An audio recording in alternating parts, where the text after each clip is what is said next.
Hello दोस्तों, राधे राधे, जय श्री कृष्णा। दोस्तों, आज हम आप लोगों के लिए कौसानी माता का गीत लेकर आए हैं। आप लोग वीडियो को लास्ट तक देखिए और यह गीत आपको कैसी लगी कमेंट में अपनी राय जरूर दीजिएगा।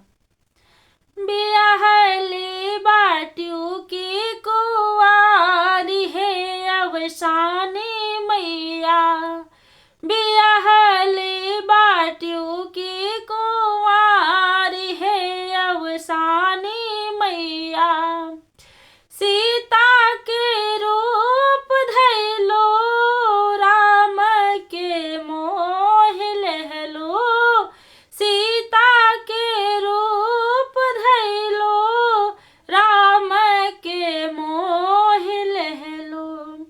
रावण के कैलो तू संहार है अवसानी मैया, रावण के कैलो तो संहार है अवसानी मैया।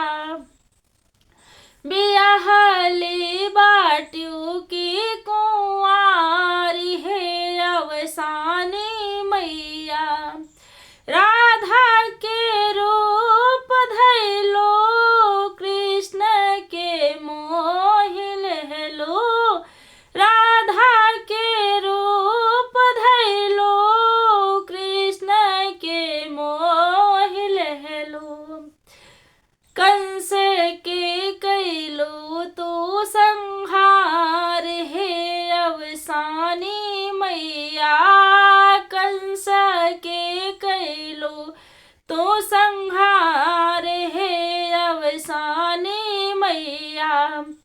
बियाहली बाटियों की कुंवारी है अवसानी मैया।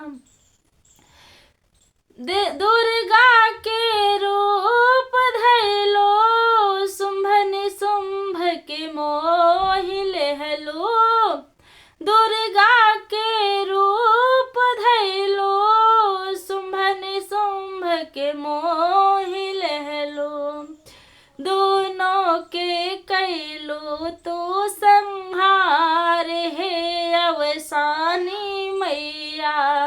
बियाहली बाटियों की कुंवारी है अवसानी मैया।